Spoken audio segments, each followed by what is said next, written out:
getting ready to graduate here in a few minutes.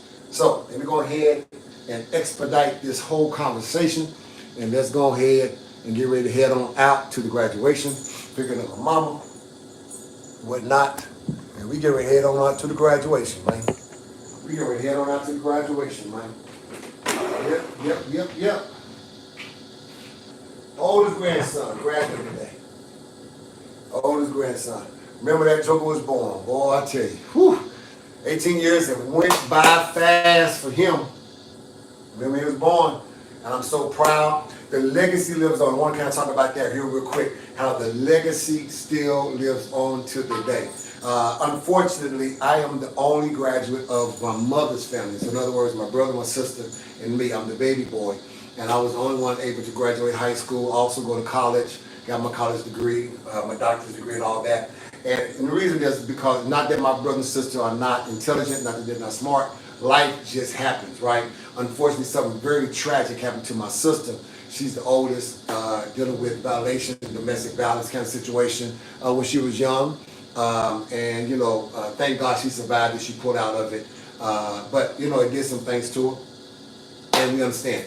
And she always stayed connected to my mother, always stayed connected to me. She's like my second mom in a sense because that is like maybe almost 15 years difference between us. But she's done a great job over the years. God bless her with 2 children, a son and a daughter. Got them through high school and, you know, she did a great job. So what she wasn't able to do, she made sure that for her children that she was able to restore that curse. Unfortunately, my brother, because of situations, my mother ended up marrying a gentleman. My brother is just, I mean, he's a man's man. At the end of the day, he wasn't going to be bullied by somebody who wasn't his father. So he refused to get in the car and like it was told, either you obey the rules or you stay. My brother decided to stay when we moved to Colorado. I was about 7 going on 8 years old. That was a hard moment in my life because me and my brother was close, me and my sister was close. She had already left the house. And then here is my brother. He's refusing to come with us because the clash with him and my stepdad. Thank God that only lasted about maybe 6 or 7 months. My mama found out how much of an a-hole he was. Go ahead and bounced out of it and left and never ever got remarried again. Because of the fact being she wanted to make sure that her children were out of this situation safe. Me being the last one in the house. And so she didn't want to be a repeat of situations of having people coming in her life. My mom's a saintly woman, so at the end of the day, she did what she thought was right. She got married twice. She tried it, didn't work, decided to stay single. And so I promised my mother, even when my senior year came, and I had ran away from home, coming on to my senior year, I promised, I said, I might be running away from home, but I'm not going to finish, I'm not going to quit high school. I'm going to finish high school. I'm going to get out of this old crazy state, Oklahoma. I'm going to become something and make something of myself. And lo and behold, I only stayed gone for about maybe 3 or 4 months because I found out rules are rules. So my mama's rules, and then the place I ran away from home to, their rules was similar. You know, thing that was different was he had a father and a mother. So I was catching heat from the man and the woman. I'm only used to catch heat from my mom. But long story short, ain't no place like home. So I went ahead and went back to my home. And my mother had a long talk about the reason and the why that I left the house and everything. I always kept in touch. I always kept tabs on my mom. But I told her, I said, we need to destroy this curse. We need to destroy this thing about your children not being able to stay in a home until they graduate high school. So I came back home and me and my mom bonded so beautiful after that incident because she didn't judge me. I didn't judge her. We really didn't even fall out because of one another. There was some other junk that kind of went down. But when I came back, I told her, I said, listen, even though I've been pretty much the man of the house since I was 10, I'm still a boy. I'm still a child. I need to be in a child's place. I am a teenager. You treat me as such as an adult at times because of the situation.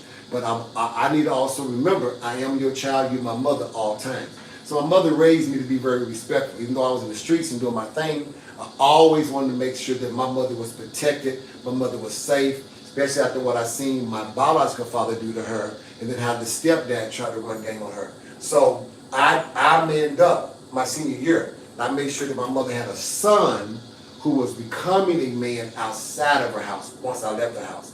As long as I was in that house, as long as I was in high school, I conducted myself as such as a young man.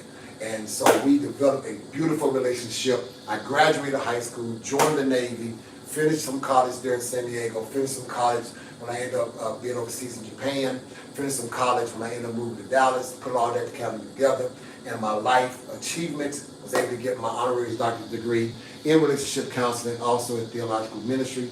And so, you know, things turned out great. In that, I'm going to tell you, the fear that I had, because not having a father in the home, friends' father was somewhat like my father, was not like having your own biological. My fear was, how am I going to raise my daughter and my boys when I'm still yet practicing to learn how to be a man, to be a husband at that time to my wife. And the Lord really just guided me. He said, take some of the principal learnings that I learned from my mother, some of the things I learned from my friend's father, and some of the things I learned from the Bible, put it all together. And I was able to help raise my children with my wife at the time, and we was able to get them out of high school, each one of them. 3 of them ended up going off to college. 2 of them ended up starting their own business. All of them, all 5 of them right now are very successful in what they're doing. None of them have, now a couple of them did go to jail, you know, just for a little bit of something here and there. But they ain't never been to prison, right?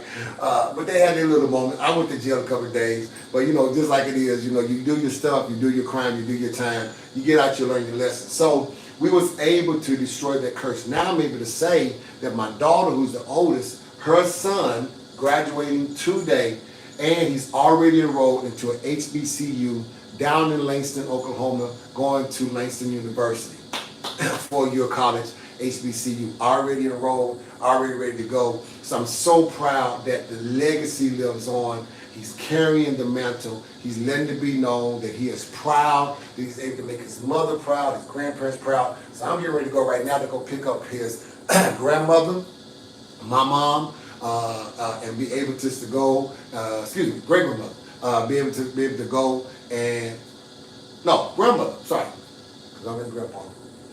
Yeah, great grandmother, yeah. So I'm his papa. So great grandmother.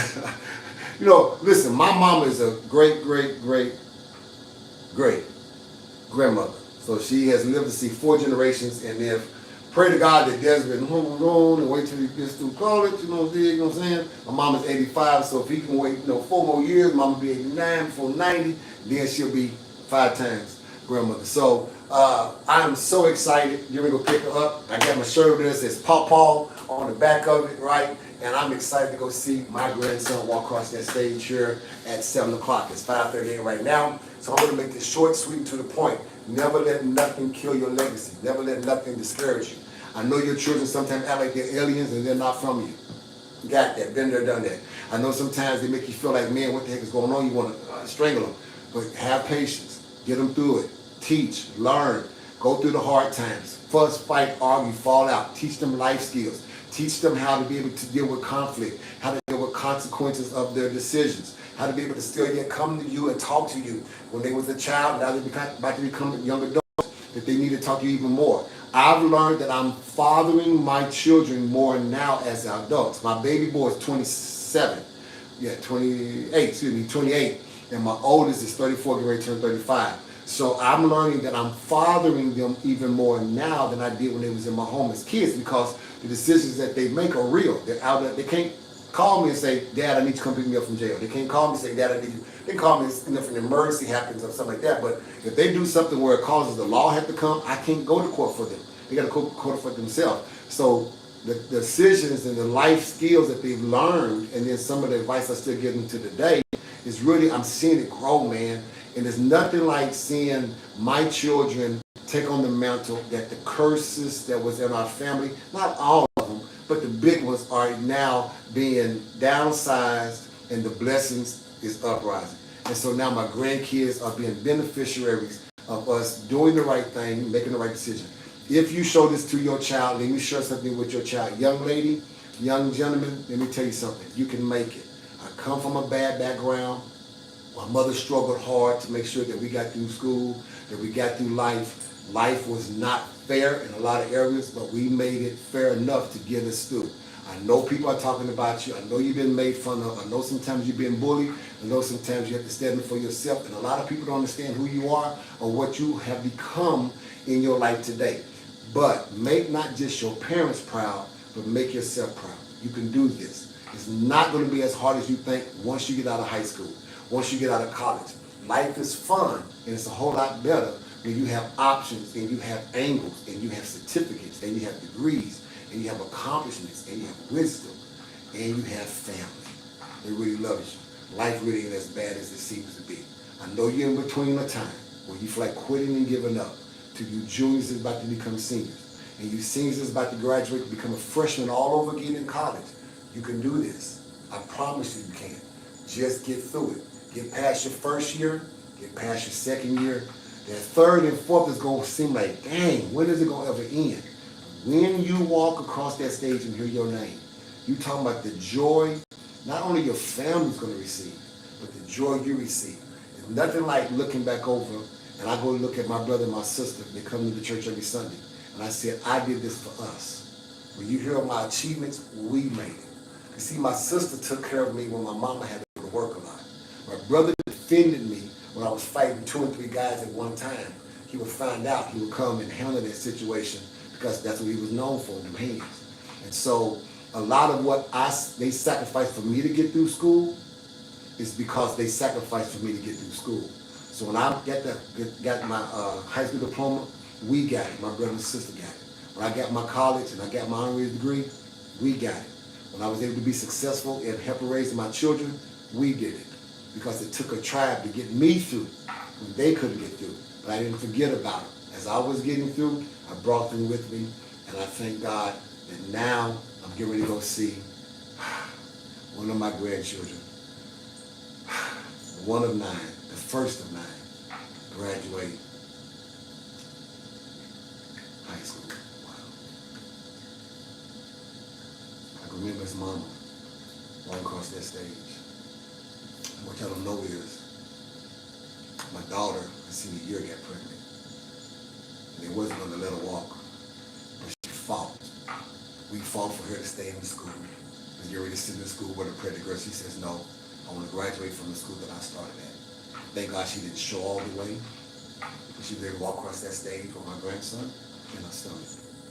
And now you can ready to walk across that stage with a dream that she had for her son. What you didn't know is somebody told my daughter to abort my grandson. When I found out, I got enraged and angry. I said, don't you even think or even mention that word. I understand women have rights. I understand your body is your body. But if my daughter did that 18 years ago, today we wouldn't be celebrating a young man who's going to go to college. So let me share something with you. Things happen. Life sometimes throws the greatest curveballs to you. I thank God my daughter did not abort my grandson. I thank God my grandson called me last year. Not everyone he could call. He said, call my papa. My grandson was getting ready to quit high school and take his life. 30 minutes of me talking to him. I said, you want to come where you are? He said, no, Papa, I just need to hear your voice. I talked to him for about 30 minutes. And I shared with him my time when I ran away from home. My time when I was getting ready to quit school. My time when I was getting ready to take my life. He said, Papa, yeah. He said, Papa, if you would have did that, I wouldn't have been there. I said, right. If you do what you're about to do, maybe my great-grandchildren won't be here. He thought about it. He said, Papa, if you can make it, all the stories I've heard about you, all the things that you fought to become the man you are today, I got this, Papa. Don't worry about it. I said, go get your mom. God said, do one thing for me, grandson. Hug your mama and love on her while we're on the phone. And I just heard my daughter just weep and cry. I said, that's your baby. Don't give up on him. Don't do it. You didn't give up on him 18 years before when someone told you what to do. And you fought. Don't give up on him 18 years later. Now my daughter's so proud that our oldest child is getting ready to walk today. So, thank you all. I pray for everyone who has children, grandchildren, that's getting ready to go to the next level. Hang in there. Don't give up on them. It's your legacy. It's your seed. It's my seed. So don't give up on them. Don't. They got it in them. I know life is jacked up in some of their lives right now, but keep your legacy alive. Remind them of where you had to come from. Stop hiding what you had to really go through to get them here. Stop hiding what pains you had to go through to get them through. Maybe if you share it with them, they'll have a greater appreciation to know that I gotta do this. It's in me to do this. I can't fail. Because who could have failed me didn't. Didi had to tell my grandson that she was told to abort him. He cried. He said, so I wasn't even worth living. In the eyes of that other person, you wasn't. But she said, but in my eyes, when I felt you move in my stomach, I said, I would die before I let you. My daughter did a hell of a good job. She don't come to me for money. I just give it to her. She don't come to me for help.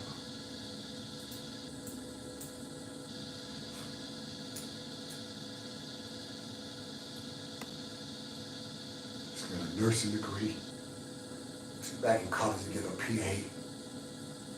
She's bought a house, 5-bedroom house.